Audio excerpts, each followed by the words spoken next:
cela dit, donc une fois parlé de la densité et de la condensation et de ma condition personnelle, que celle d'une densité inévitable, je voudrais vous montrer une pièce et en partie aujourd'hui amorcer une construction d'explication sur cette pièce et après demain continuer plutôt sur les thématiques que nous avons abordées.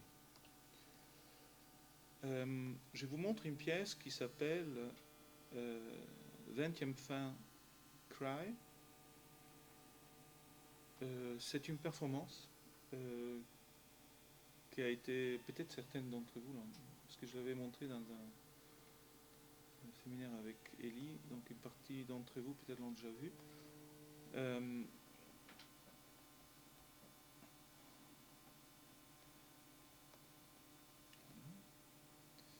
C'est une performance qui a été faite à Nantes je ne sais plus l'année, en 2007, avec Gilles Grand et 18 chanteurs de l'école des beaux-arts de Nantes. Nous sommes ici dans la salle centrale d'une salle 19e, la grande salle des radeaux de la Méduse, avec les petits radeaux de la Méduse locale. On a tous les musées qui se respectent. Voilà, un radeau de la Méduse locale. Il y a toute une série de peintures locales qui font office des salles officielles des musées d'art français. Nous sommes donc dans la grande salle du musée de Nantes. Et les publics est arrivé. Et à un moment donné, de ces publics vont simplement se déplacer, 18 personnes qui sont dans la salle, parmi les gens, et qui vont venir se situer autour des micros, dans une disposition, voilà, que vous voyez là. Ces 18 personnes chantent une note chacun, en fait 12 notes. Certains étaient en groupe parce que chanter une note est très difficile, surtout chanter à mi-temps. Donc ils sont organisés simplement par harmonie, 3 par micro parce que ça crée des harmonies et que c'est plus facile à tenir. Et vous avez ici une machine qui à ce moment-là est conduite par M. Grand, mais ce n'était pas le cas de la performance. Voilà, vous voyez qu'il y a une machine qui est tout simplement une machine des commandes électroniques des micros qui a 99 chaînes, 99 moments temporels qu'elle peut conduire et que cette personne qui est devant la machine actionne simplement temporellement. C'est-à-dire il y a 99 programmes qui ont été faits. Imaginez qu'il y a 12 micros qui rentrent. Il n'y a pas 12 micros qui rentrent parce qu'il n'y en avait pas assez. Un certain nombre de micros qui rentrent, 9, et ces 9 micros ont 9 canaux. Et on peut faire avec chaque micro un changement par session. Et donc, effectivement, nous on change les voix, c'est-à-dire qu'on les change les fréquences, on les transforme dans une autre note. Il y a 12 notes qui rentrent, mais 9 transformations possibles de ces 12 notes, qui permettent donc de densifier les sons qu'on entend sortir de la machine, et qui permettent de transformer les notes dans d'autres notes, très aiguës, très basses, ainsi de suite. Donc il y a 12 notes qui rentrent, et dans une salle à côté, 2 salles plus loin, en fait, il y a 2 haut-parleurs qui attendent et qui vont produire les résultats de ce travail.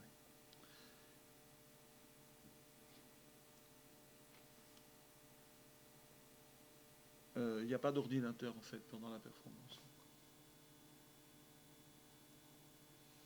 Ici, vous voyez la partition qui est invisible parce que là, je l'ai plus sur Photoshop, là c'est une image plate, mais normalement, il y a une vingtaine de strates en fait. Si vous enlevez des strates, il y a encore des notes en dessous. Cette partition fonctionne à partir d'un dessin qui est un dessin que j'ai fait quand j'ai travaillé sur une autre pièce sonore qui était les enregistrements que je voulais faire en Israël en 2000, c'était en 2000, j'ai fait un projet en Israël qui était celui d'enregistrer les sons dans des marches à pied entre Israël et les territoires, et après faire des photographies documentaires de ces sons. Et à ce moment-là, je ne savais encore pas comment procéder pour faire ce travail. Et donc en faisant cela, j'ai imaginé des rouleaux temporels de sons qui se déroulaient sur 2 micros, donc une espèce de symétrie sonore. Et pour faire cela, j'ai pris simplement les plantes qui sont dans mon atelier et je les ai projetées avec une lumière et j'ai construit des ombres, en imaginant que chaque plante ait un son. C'est-à-dire, c'était pour moi une façon d'arriver à penser le travail que j'allais faire en Israël. Or, il se trouve que ce travail n'est plus pas se faire en Israël parce qu'il y a eu l'intifada qui a commencé et donc a été fait à New York en 2001 et s'appelle Manhattan Walk of St. Mondrian, mais ça, c'est une autre histoire. Donc, ce dessin est un dessin préparatoire, un peu grand, il fait 8 mètres par 3, mais qui pour moi est un dessin préparatoire, c'est-à-dire il me sert à penser. Or, ce dessin est resté dans mon atelier très longtemps parce que je l'ai toujours vu comme une partition. C'est-à-dire, pour moi, c'est une écriture musicale d'un son à venir. Et du coup, j'ai pensé presque tout de suite que ça aurait été un son à exécuter, en fait. Et donc, j'ai pensé au chœur. Et j'ai commencé à réfléchir à cette partition. Et je suis arrivé à l'idée que chaque plante, chaque type de plante, des cactus qui est dans mon atelier, est un son harmonique. C'est-à-dire, c'est une harmonie de sons. Et donc, j'ai fait la division en types de sonorités selon les types de plantes. Et j'ai après harmonisé. Ce que vous voyez ici en vertical sont les 12 notes répétées par octave. Donc, chaque ligne est un mi-ton. Et ce que vous voyez en noir sont les notes qui forment la corne, en fait. Donc, ces deux cactus sont effectivement un accord qui n'a rien à voir avec celui-là, qui n'a rien à voir avec celui-là, ainsi de suite. Et après, donc, j'ai demandé à 12 chanteurs de chanter une note qui leur est naturelle. Et ça donne ce dessin-là. C'est-à-dire, ici, vous avez, là-bas, vous avez les noms des 12 chanteurs. Chaque chanteur chante la note qui lui convient le mieux. Et donc, j'arrivais, avec ces chanteurs que j'avais à disposition, à couvrir ces sons-là, en fait. Donc, à pouvoir dire à la machine, tout simplement, si on prend cette ligne-là, oui, cette ligne-là, par exemple, cette chanteuse ne chante jamais.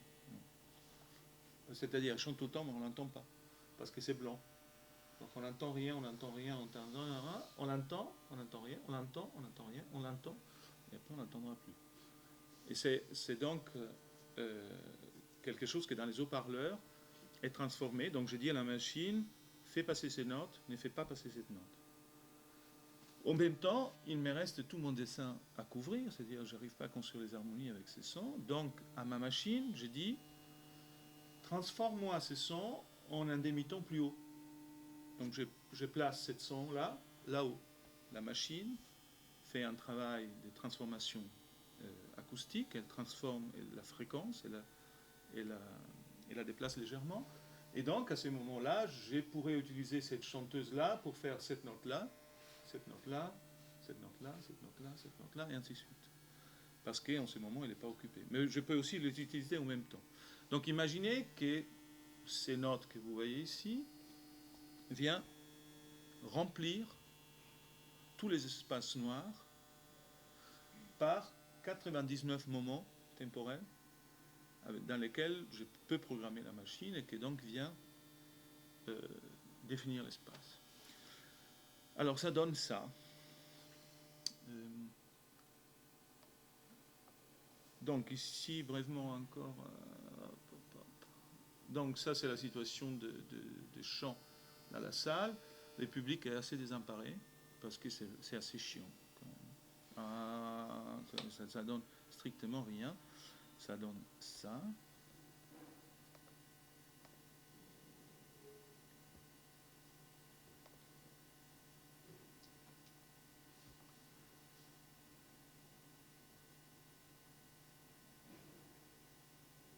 Une autre chose très importante pour moi.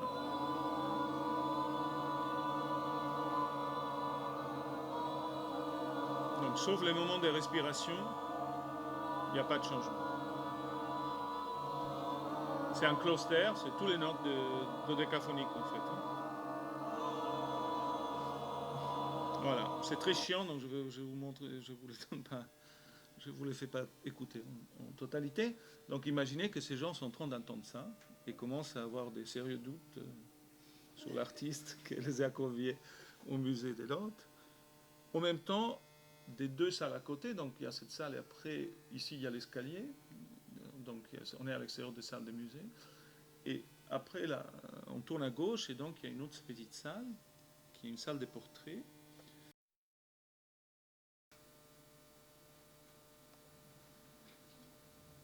Donc là, vous entendez les bruits des salles.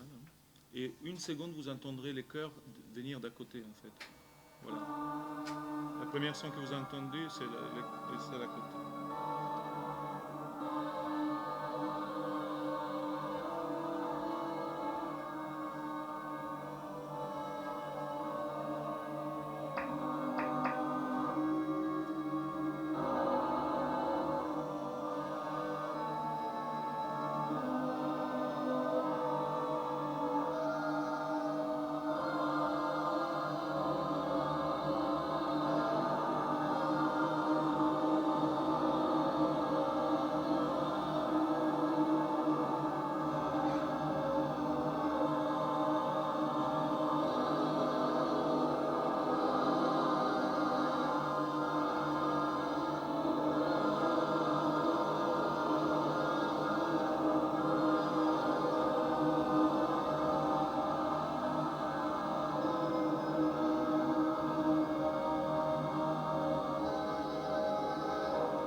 Donc le public embêté finit par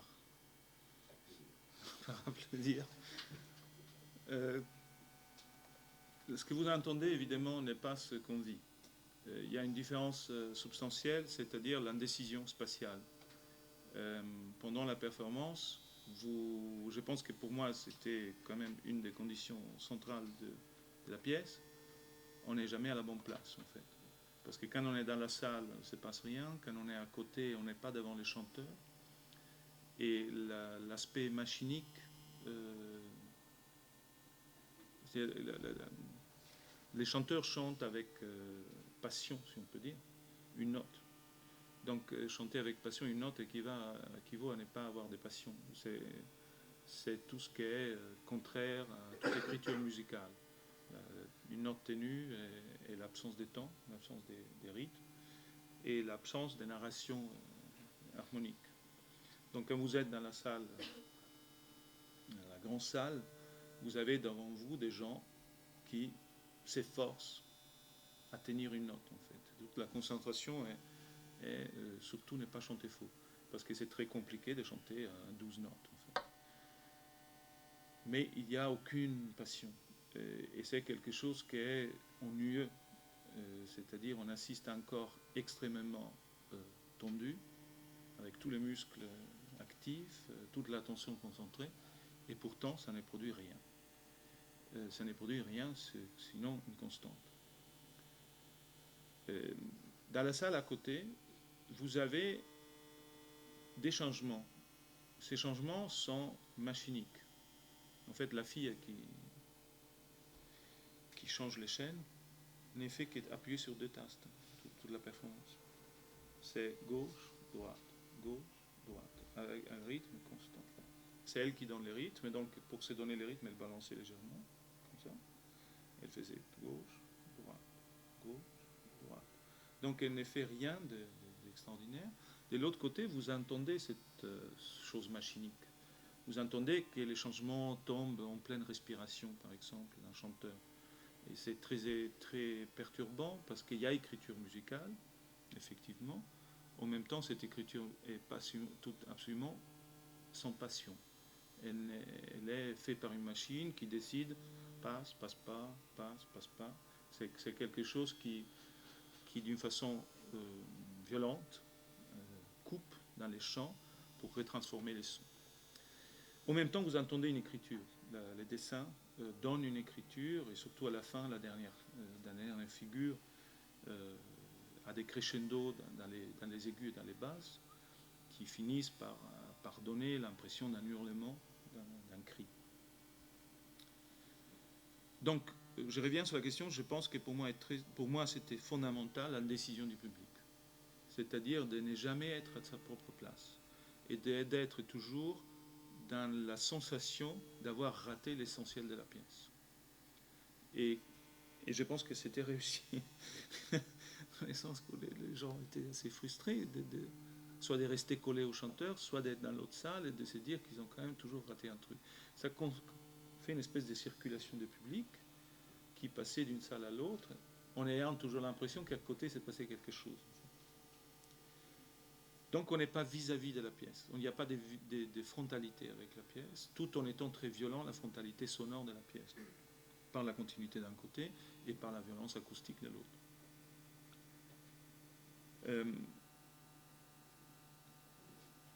L'autre aspect qu'évidemment, donc j'ai déjà un peu dit, c'est la densité. La densité sonore de la pièce est quelque chose qui est d'un côté donné par les harmonies décrites, mais elle est donnée par la partition, c'est-à-dire que est-ce qu'on va peut-être un peu moins bien ici,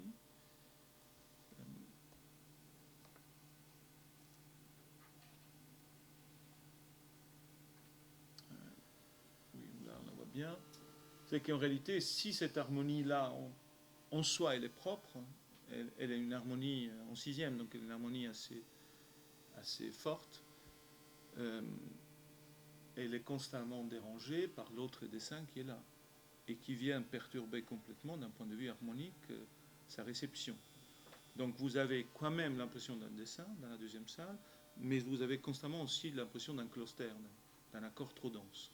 Et c'est quelque chose qui continue tout dans toute la pièce jusqu'à la fin. Vous avez un moment d'aigu là, et après les molleurs montés comme ça, qui est le seul moment où harmoniquement les derniers hurlements, il est tellement exagéré d'un point de vue des transformations des sons qu'ils sont complètement faux, mais harmoniquement, c'est un accord en fait. Mais c'est le seul moment de la pièce où il y a une espèce de propreté acoustique. Pour moi, ça c'était une chose très importante, cette densité, parce que dans ma tête, moi j'étais en train de créer un hurlement pour la fin du XXe siècle. Et donc là, je reviens un peu à la question qui nous intéresse ici, c'est-à-dire de la question de l'histoire, de la possibilité de la non-histoire, de leur histoire ou de dans l'histoire. Pour moi, crier pour la fin du XXe siècle et crier pour la fin du... En fait, cette performance est un rituel. J'invite les gens au musée, je les invite à venir participer à une messe collective dans laquelle ils seraient censés participer à cet hurlement pour la fin du XXe siècle, c'est-à-dire pour la fin du siècle le plus meurtrier que l'humanité a su créer, et que, me semble-t-il, ne se termine pas trop bien.